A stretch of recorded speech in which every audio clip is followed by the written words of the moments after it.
비거주 1주택자까지 보유세 플러스 장특권 개편을 통해서 비거주 매물을 유도할 거다.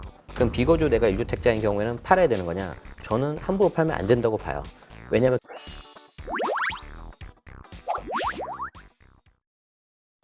자, 부동산 토크는 집동산 제네시스 박입니다. 여러분 7월 세제 개편 굉장히 좀 뜨겁게 내용이 나올 것 같습니다. 지금 이제 지방선거 끝났고요. 그리고 선거 끝나자마자 대통령이 취임 1주년 기념 기자회견을 했는데 7월 세제 개편에 있어서는 보유세 증가부터 좀 나올 것 같습니다.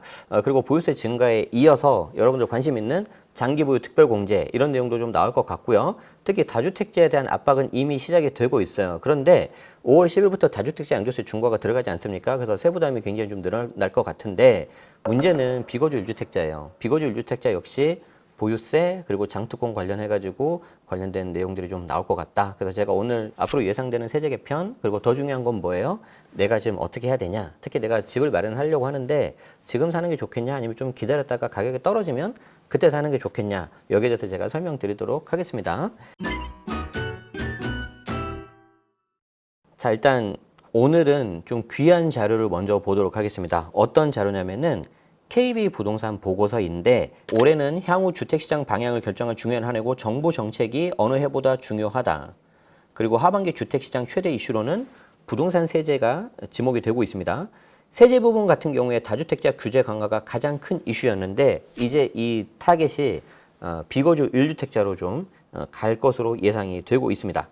주택 경기에 따른 분야별 정부 정책을 보면 상승기 때 그리고 침체기 안정기 되게 좀 나눠져 있는데 현재 지금은 상승기예요, 여러분들. 그래서 세제 같은 경우 보면 투기 억제 및 매매 유도를 위해 다주택자 양도세 중과 시행, 자 이거 들어가고 있죠.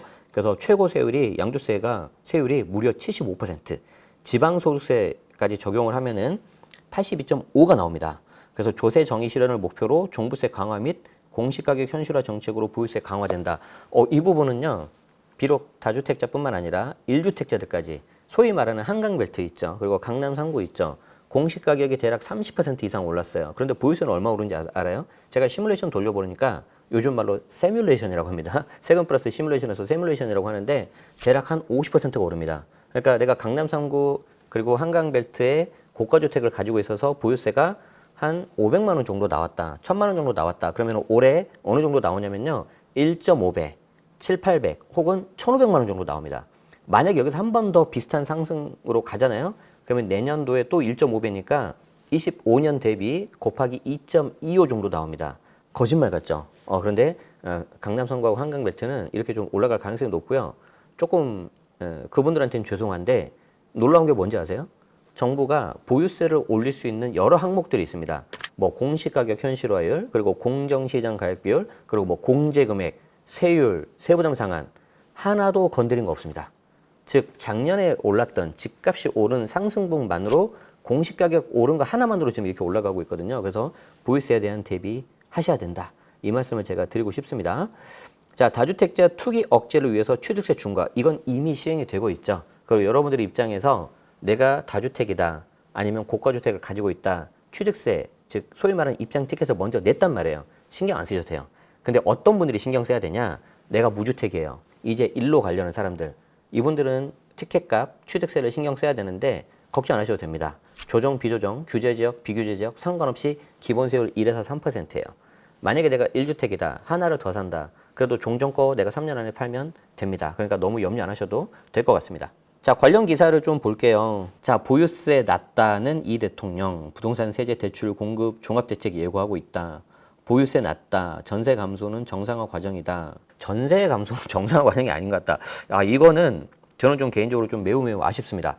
왜 아쉽냐면은 사실 우리 임차인분들 입장에서는 매매 가격이 올라가서 내가 그 집으로 못 사는 것도 좀 약간 속상하실 수가 있는데 전월세 가격까지 올라버리면 이제 내가 좀 선택할 수 있는 게 좀 없어지는 거거든요. 그런데 그 부분에 대한 사실 대응책이 나와야 되는 자리였다고 저는 생각을 하는데 그거는커녕 정상화 과정이라고 하신 거는 조금 제 개인적으로는 좀 아쉽다. 이 말씀을 좀 드리고 싶네요. 자, 실거주 아니면 부담 져야 된다. 자, 그렇다 보면은 어떤 분들이 타깃이 된다 그랬죠. 아까 제가 말씀드린 것처럼 비거주 1주택자분들. 그래서 이분들 입장에서는 내가 실거주를 할지 아니면은 이제 아직 나오진 않았는데 나오는 거 보고 페널티를 보면서 내가 이제 그냥 차라리 세부담을 좀 할지 그걸 좀 생각하셔야 될 것 같아요. 왜 그러냐면 말 그대로 내가 실제 이사하는 게 좀 부담이 되잖아요. 이사 비용도 들어가고 지금 현재 생활권을 바꿔야 될 수도 있기 때문에 그래서 보시면 아시겠지만 대체적으로 보유세에 대한 이야기가 나오고 있다. 자, 그래서 앞으로 어떤 세제 개편 나올지 제가 좀 봐드릴 건데 여러분들 지피지기 백전불태라는 말이 있죠. 그러니까 기존에 어떤 식의 정책이 나오는지 간단하게 제가 설명드리도록 할게요. 자, 만 1년 정도 현재 정부가 운영이 되고 있는데 25년 6.3 조기 대선 끝나자마자 바로 한 달도 안 돼서 6.27 대책, 대출 규제가 나왔습니다. 그리고 조금 있다가 9.7 공급 대책이 나왔어요. 자, 그리고 제가 지난번에도 좀 비판을 했었던 것 같은데 10, 15 대책, 서울 전체 경기도 12개 지역을 3중 규제적으로 묶어버렸다. 이거 좀 굉장히 좀 세거든요. 이게 좀 모든 문제의 저는 원인이라고 생각을 하는데 이게 나왔고 그 뒤로 212 대책, 449 대책, 512 대책 나오는데 이걸 여러분들이 다 외우실 필요는 없어요. 뭐만 알면 되냐? 수요 억제 정책이다. 전형적인. 이것만 기억하시면 됩니다. 자, 그러면 어떤 식으로 다음에 또 나올 것 같아요? 수요 억제 정책 계속해서 나올 거고요. 동시에 공급 대책 나올 겁니다. 그런데 문제는 뭐냐면 이 공급 대책이 지금의 어떤 부동산 시장의 어떤 문제를 근본적으로 해결하는 아주 좋은 방법이긴 하지만 절대 시간이 걸려요. 수도권 135만 호 공급하겠다. 이게 실제 완공된 입주 물량이 아니고요. 죄송하지만 착공입니다. 그럼 요즘에 공사 시작하는 착공이 들어가면 완공까지 대략 얼마 걸리는 줄 아세요? 보통 40개월입니다. 이거 재개발, 재건축 해보신 분들은 아실 거예요. 그래서 보통 40개월이면 3년 반 정도죠. 넉넉 잡아서 4년 정도 보셔야 되거든요. 그런데 보통 27년, 28년에 착공이 있어요. 그러면은 31년, 32년에 실제 완공된다는 거예요. 그리고 특히 서울 같은 경우에는 재개발, 재건축밖에 지금 할 수 있는 게 없는데 좀 아쉽습니다. 그래서 수요 억제 정책을 좀 보자면은 제가 앞에서 말씀드린 것처럼 보유세가 올라가서 다주택자 매물 유도할 거다. 여기에서 비거주 1주택자까지 보유세 플러스 장특공 개편을 통해서 비거주 매물을 유도할 거다. 그럼 비거주 내가 1주택자인 경우에는 팔아야 되는 거냐? 저는 함부로 팔면 안 된다고 봐요. 왜냐하면 그거 팔고 그보다 더 못한 거밖에 못 살 수 있거든. 가능성이 높거든. 그렇기 때문에 어지간하면은 갖고 계셔라. 힘들면은 실제 거주하셔라. 아니면은 페널티가 좀 세다 하더라도 아마 예외 사유가 나올 거다. 그러니까 너무 겁먹지 마셔라. 이 말씀을 드리고 싶고요. 주택임대사업자 등록임대주택 세제 혜택 축소가 될 겁니다. 그래서 임대사업자 매물 유도할 거고요. 제가 주택임대사업자입니다. 저도 지금 준비를 하고 있고 저도 지금 조금씩 매도하고 있습니다. 그렇게 알고 계시면 될 것 같습니다. 자, 남은 건 보유세밖에 없어요. 현재. 그런데 보유세를 어떤 식으로 강화할 거냐 조금 더 구체적으로 말씀드려 볼게요.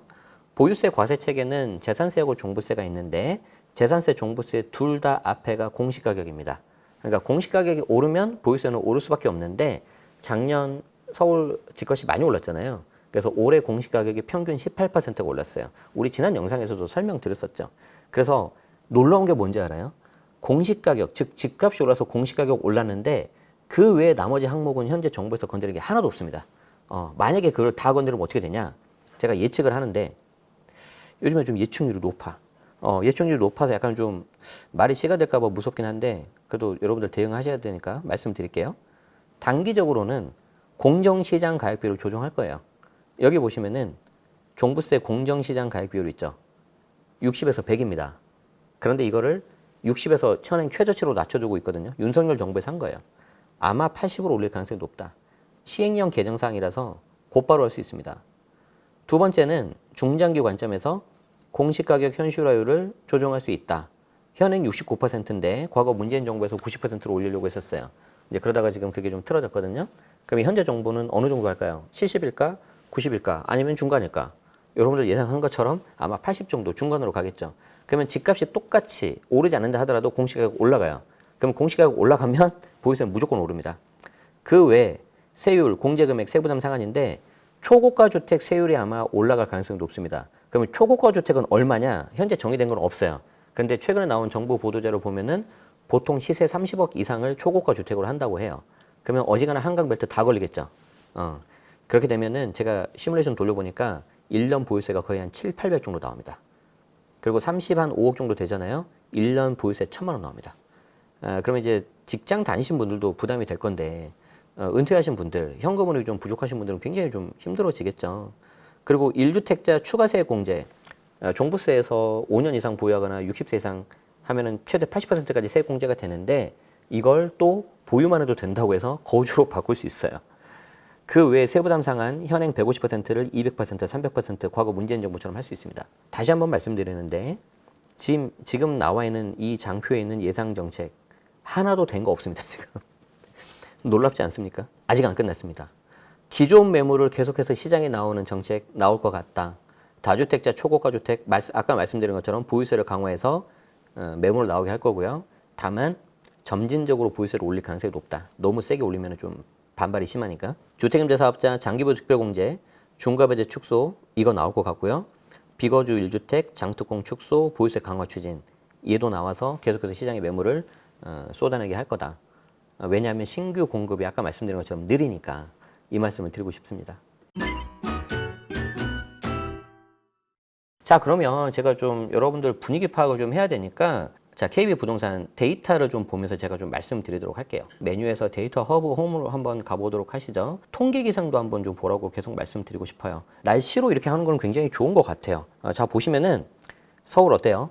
다 빨갛죠? 근데 빨간 거 정도가 좀 진한 곳이 있습니다. 어디입니까? 성북구입니다. 종로구입니다. 강서구입니다. 동작구입니다. 무슨 말이에요? 한강벨트와 강남 3구 피하고 바로 그 옆에 지역이죠. 그러니까 약간 좀 1순위에서 이제 2순위로 넘어가는 약간 그런 느낌 들지 않아요? 자, 유일하게 지금 파란색이 어디죠? 강남구입니다.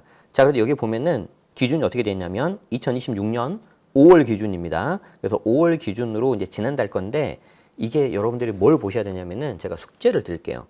6월 달에 만약에 강남구가 빨간색으로 바뀔 거냐 안 바뀔 거냐 이걸 꼭 약간 체크하시면 좋겠어요. 자, 무슨 말이냐면 우리가 용암 있잖아요. 마그마가 가운데서 빵 하고 터졌어요. 강남구에서. 그러면 그 용암이 옆으로 퍼질 거잖아요. 그 퍼지는 게 지금 성동, 동대문, 성북 이렇게 왔단 말이에요. 그럼 이게 더 올라가면 강북으로 갈 수 있겠죠. 강북, 노원, 도봉 여기까지 갈 수가 있어요. 근데 지금 그 조짐이 좀 보이고 있거든요. 여러분들 입장에서 중심지가 되고 있는 강남 3구가 어떤 식으로 변화가 될지 만약에 플러스로 다시 보합이 될지 이걸 꼭 여러분들이 꼭 체크하시면 좋겠습니다. 자, 여기 보면은 실거래가 랭킹 KB 통계 개성도 이렇게 메뉴가 있는데 KB 통계로 오세요. KB 통계로 와서 주택 가격 동향 조사를 좀 한번 보시면 좋습니다. 주택 가격 동향 조사로 와서 여러분들 지금 좀 시장이 좀 빠르게 움직이고 있거든요. 그래서 저는 월간보다는 주간 아파트 매매 가격 지수를 추천드립니다. 그래서 주간 아파트 매매 가격 지수 보시면은 여기 전국, 서울 이렇게 나오는데 이게 클릭을 하면 이렇게 좀 오르고 있죠. 이게 오르는 모습을 좀 볼 수 있고요. 강북 14개구, 강남 11개구 이렇게 나옵니다. 그리고 제가 한 가지 당부드리고 싶은 거는 지금은 이제 매매 가격만 보시면 안 돼요. 전세 가격 지수 같이 보셔야 돼요. 이미 시장에서 임대차 시장 거래되는 거는 절반 이상이 이제 월세로 바뀌었습니다. 근데 전세 지수가 굉장히 중요하거든요. 이게 매매 가격 떨어지지 않는 하방 지수가 되기 때문에 아까 보신 것처럼 서울 전세 오르고 있습니다. 강북 다시 오르고 있습니다. 그리고 강남 11개 구도 계속 오르고 있어요. 그래서 매매 가격 지수, 전세 가격 지수, 통계 기상도 이 세 가지를 꼭 여러분들 체크하셔서 내가 내 집 마련 언제 할지, 좀 타이밍을 어떻게 할지 이런 부분들 좀 보시면 좋을 것 같습니다. 자, 내가 만약에 다주택자다. 다주택자라면은 가장 먼저 체크해야 되는 게 보유세입니다. 보유세가 얼마 오를지는 여러분들 갖고 있는 물건마다 다 달라요. 그런데 계산하기 되게 어렵거든요. 그냥 이렇게 하세요.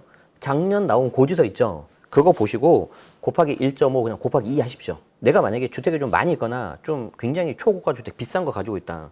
죄송하지만 곱하기 3을 하세요. 당장 3배는 안 돼요. 당장 3배는 안 되는데 제가 봤을 때 28년 정도 되면은 3배 가까이 될 것 같아요. 초고가 주택은. 25 대비 26, 27, 28 이렇게 3번 연달아 맞을 가능성이 높거든요.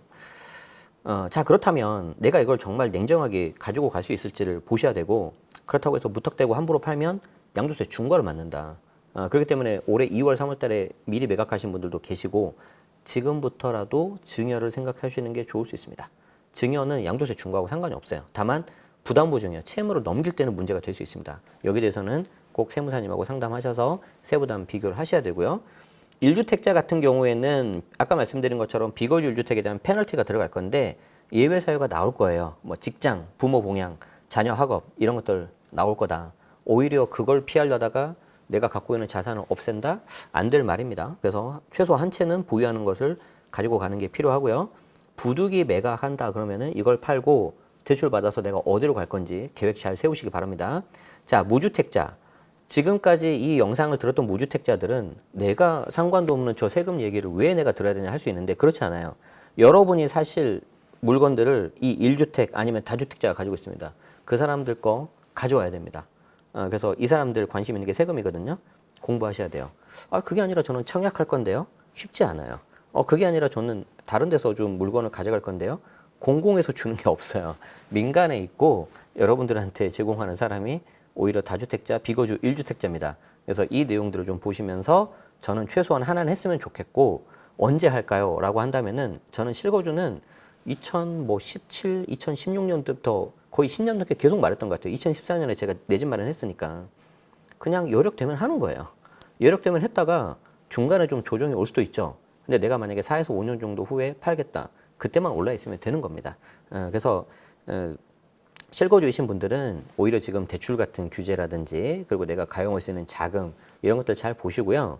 다만 현금을 좀 약간은 남겨두는 게 좋을 것 같아요. 여러분들 투자금이 뭐 한 5억 정도가 된다, 3억 정도가 됐다 그러면은 한 10% 정도는 남겨두는 게 어떨까. 그리고 일부 인기 단지는 사람들이 먼저 갑니다. 이건 제가 다음 영상에서 설명을 드릴 건데 뭐 땡땡구다. 그럼 거기에 인기 있는 아파트들이 있어요. 거기를 먼저 갑니다, 사람들이. 그래서 그 밑으로 있을 때 순위에서 벗어난 곳들을 뭐 저평가로 찾냐, 요즘에 잘 안 합니다. 그래서 먼저 움직이시는 게 좋을 것 같고, 한 가지 힌트를 드리자면, 그게 비규제 지역 같은 경우에도 그게 인기 단지는 아닌데, 소위 말하는 갭 투자, 매수세가 들어왔다. 이런 걸 보면은 우리가 생각한 것보다 조금 더 빨리 움직이는 것 같습니다. 여기에 세제 개편이 나올 건데, 세제 개편이 나오면 일단 관망세로 돌아설 거예요. 그래서 7, 8월 달에 약간 눌릴 겁니다. 그리고 9월 추석 지나고 나면 언제 그러냐는 듯이 9월 말 10월 되면 다시 튕겨나갈 거라고 봅니다.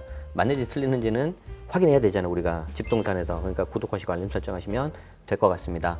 오늘도 시청해 주셔서 고맙습니다.